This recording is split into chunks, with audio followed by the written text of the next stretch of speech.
प्रभु यीशु के सामर्थ्य नाम में आप सबको जय मसीह की। Praise the Lord. आइए आज के मनन के लिए हम प्रभु के पवित्र वचन को निकालें। मेरे साथ भजन संहिता निकालिएगा, उसके 127 अध्याय और उसका वचन 2। यहाँ इस प्रकार से प्रभु के वचन में लिखा है, तुम जो सवेरे उठते और देर करके विश्राम करते और दुख भरी रोटी खाते हो, यह सब तुम्हारे लिए व्यर्थ ही है, क्योंकि वह अपने प्रियों को यूं ही नींद प्रदान करता है। Praise the Lord, hallelujah.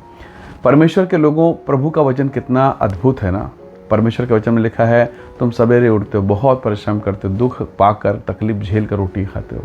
आप जरा सोचिए ना, चाहे आप ऑफिस में काम करें, एक बहुत हाई प्रोफाइल जॉब आपके पास है, या फिर एक साधारण काम करने वाला, या हो सकता है किसी के घर में आप झाड़ू पोछा करते हैं, कोई भी इस तरह का काम हो। ये काम, परिश्रम, कहते हैं ना खून पसीने की कमाई, ये सारा परिश्रम केवल इस जीवन को चलाने के लिए, पेट को चलाने के लिए, घर परिवार को चलाने के लिए।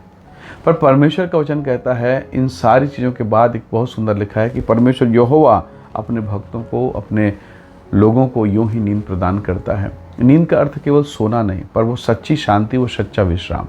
आज बहुत घरों में बहुत सुंदर बिस्तर है, बहुत अच्छा घर है, बहुत अच्छा माहौल है, परिवार है, पर परिवार के भीतर में जो कड़वाहट है, लड़ाई और झगड़े हैं। कई परिवार में कर्ज का बोझ है, किसी किसी घर में धन संपत्ति बहुत है, सब कुछ है, बच्चों की शादी नहीं हो रही है। कई परिवार में ऐसा है कि शादी ब्याह सब कुछ बहुत अच्छा है, पर संतान की आशीष नहीं मिली। आपने बिजनेस लगाया, वो बिजनेस रुक जाता है, नुकसान हो जाता है, दुकान बंद हो जा रही है। कई ऐसी तकलीफ़ें हैं। हम परिश्रम बहुत कर रहे हैं, बहुत प्रकार के नियमों का पालन कर रहे हैं, पर नथिंग, कुछ हो नहीं रहा है। और ऐसा कि बड़ा तकलीफदायक स्थिति में आकर फंस गए हैं, और तब ऐसा लगता है कि मेरी सहायता कौन करेगा। पर जब आप इसी वचन को पढ़ेंगे ना, ऊपर के भाग को, भजन संहिता की पुस्तक के 127 के 1 वचन को, तो वहाँ पर सुंदर तरीके से प्रभु का वचन शुरुआत होता है। लिखा है, यदि घर को यहोवा ना बनाए। तो मैं कहता हूँ, यदि घर को यहोवा ना बनाए, या बिजनेस को यहोवा ना बनाए, या परिवार को यहोवा ना बनाए, या आपके जीवन को, आपकी ज़िंदगी को अगर परमेश्वर ना बनाए, तो आप और मैं, हम सब जो बना रहे हैं, हमारा परिश्रम व्यर्थ होगा। परमेश्वर के लोगों, याद रखिएगा, जिस जीवन को बनाने के लिए मैं और आप प्रयास कर रहे हैं ना, उसके एक बार ये कहने से उजियाला हो गया। उसने कहा और वो होता चला गया। तो जिस परमेश्वर के पास इतनी बड़ी शक्ति है, जो सारी शक्ति, सारी सामर्थ और जो सारी योजना का केंद्र है, वो आपका पिता है, आपका परमेश्वर है। बहुत बार ना हम परमेश्वर को बहुत कम आंकते हैं, हमें लगता है कि प्रभु कुछ नहीं। परमेश्वर के वचन में लिखा है, परख कर देखो यहोवा कैसा भला है। हमने परखा ही नहीं परमेश्वर को कि वो क्या कर सकता है। उसने कहा, मुझे यहोवा से कौन सा काम कठिन है। तो कई बार हम कठिन कठिन कामों को खुद लेते हैं और खुद परेशान होते हैं। हम परिश्रम कर रहे हैं, हम दुख में, हम परेशानी में हैं, और हमें समझ में नहीं आ रहा करना क्या है। तो प्रभु का वचन कहता है, हे बोझ से दबे लोगों, मेरे पास आओ और मैं तुम्हें विश्राम दूंगा। तो सच्चा विश्राम, सच्ची शांति, सच्चा अनुग्रह जब परमेश्वर हमें निःशुल्क दे रहा है, फ्री में दे रहा है, तो लेने में क्या बुराई है। हालेलुया। फिर लेने में क्या अड़चन है?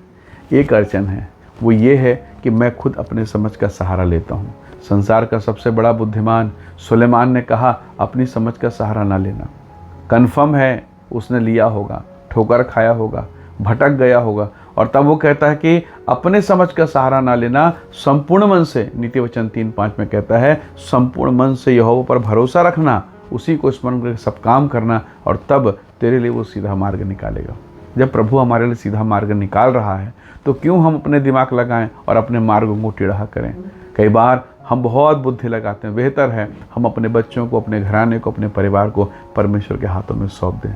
जब आपका शरीर बिगड़ता है, आप डॉक्टर को हैंडओवर कर देते हैं, फॉर्म में साइन कर देते हैं, जिए मरे मेरी जिम्मेदारी, कुछ हो जाए मेरी जिम्मेदारी। ऑपरेशन आप कर रहे हैं?